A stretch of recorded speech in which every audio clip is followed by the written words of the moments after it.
Still confused how Omnicells works?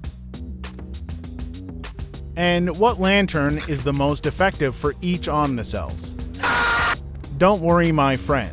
In today's video, we're going to talk about the most efficient lanterns for each Omnicells. So without further ado, let's get started.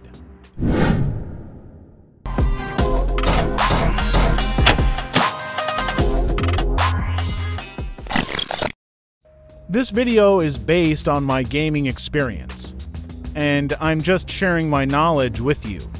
But you can do whatever you prefer as long as you're comfortable with it. Before that, we need to know how the lanterns work. So let's begin with that. Let's start with Skarn Defiance.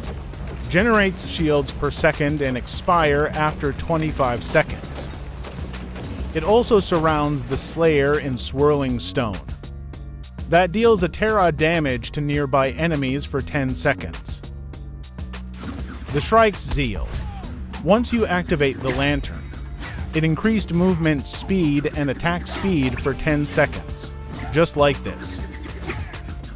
Also creates an aura that grants nearby Slayer's lantern ability. The Panger's Shine. Creates a frost pillar that deals frost damage to nearby enemies. This frost pillar lasts for over 10 seconds, just like this. This lantern is good for DPS. The Embermane's Rapture creates a fireball in front of you and explodes after for seconds, dealing blaze damage to all nearby enemies.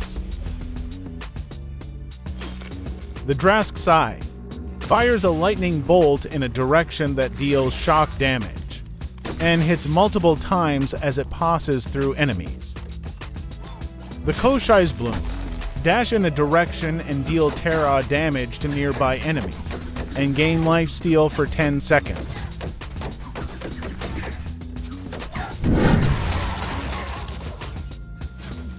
Let's start with Iceborne. Passive. Increase max health, gain life steal, and reduces damage. Iceborne active ability. Throw an ice lance that deals frost damage, and double the damage if your health is full. Also prevents you from being staggered, and gain 10% life steal for 8 seconds. The most efficient lantern for Iceborne is either Skarn Defiance or Koshai's Bloom, for more lifesteal and defense. Next is Tempest. Passive, plus 10% attack speed. Dodging through an attack grants a stack of velocity that stack up to 5 times and lasts for 45 seconds. Each stack increases your movement speed by 3%. You can see the stacks of velocity here and its cooldown. Tempest active ability. Consume a stack of velocity to dash and deal shock damage, prioritizing unbroken behemoth parts. Also, for every 1% increase in movement speed, deal plus 5% damage to unbroken parts. Stacks cooldown are refreshed on use. The most efficient lantern for Tempest is Shrike's Zeal, for more movement speed and to maximize the damage of the Tempest. Next we have Revenant. Passive, gain plus 2% of lifesteal when Revenant state ends. Each stack of void energy grants health per second for 10 seconds. Just like this. As you can see, it grants health per second based on how many stacks of void energy you've collected. Revenant active ability. Drain up to 500 health to enter Revenant state, and summon an Umbral Tendril that deals Umbral damage. Picking up the Void Orb grants a stack of Void Energy, which gives plus per % damage, and extends Revenant State by 1 second. Revenant State lasts for 15 seconds and prevents all healing. The most efficient lantern for Revenant is Skarn Defiance.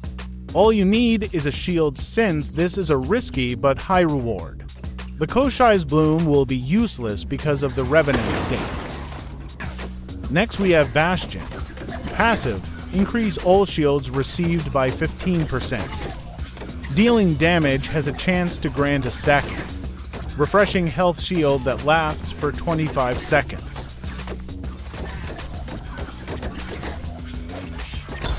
Bastion active ability. Leap forward and slam the ground, consuming all the shields in a blast of energy. That deals damage equal to 175% the amount shield consumed. Just like this. And his name is Chelsea. The most efficient lantern for Bastion is Skarn Defiance, since Bastion is stronger when you gain more shields. Next we have Artificer. Passive, amount of healing and shielding granted per second, is increased by 1 for every 150 current health when activated. The Artificer Aura restores 10 health per second, and at full health grants 10 shield per second that lasts for 25 seconds. Artificer active ability. Your drone acts based on the target. Target, Slayer. Remove negative status effects and grants Artificer Aura, like Burning, Shock, Froze Effect, and more. Target, Ground. Creates a wall that blocks hostile projectiles, and grants Artificer Aura. Target, Behemoth. Mark a part of Behemoth to take plus 15% damage for 15 seconds.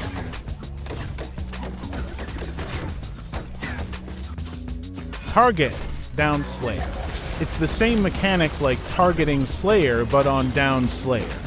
And revive with Artificer Aura. The most efficient lantern for Artificer is Skarn Defiance. You need some defense to stay in the hunt, since this Omnicell is good for supporting other Slayers. And last is Discipline. Passive, increased critical strike chance and damage, and healing is reduced by 50%. Once you've reached the max stacks of Flaming Fist, you will enter Discipline. This sign means you're in Discipline state. Increases your critical strike chance by 50% for 40 seconds, but all damage received is increased by 100%. Discipline active ability. Parrying attacks that deals blaze damage. Parrying an attack grants you a stack of Flaming Fist, giving plus per percent critical strike damage. Also, this stacks up to 4 times, and when you have 4 stacks, you will enter Discipline state. The most efficient lantern for Discipline is Skarn Defiance and Koshai's Bloom. Discipline is just like Revenant, since they're both risky but high reward. You need to balance out with defense and sustainability like lifesteal. Some other lanterns is not efficient for the hunt because of their ability, but it depends on their builds to make the other lanterns more effective. But for me, these are the best combination of lanterns and Omnicells. Revenant and Skarn Defiance, Tempest and Shrike's Zeal, Bastion and Skarn Defiance, last, Discipline and Koshai's Bloom. Thank you for watching. If you like this video, leave a like, comment and suggestions for my next video, and please don't forget to subscribe. See you in my next video, guys. Peace out.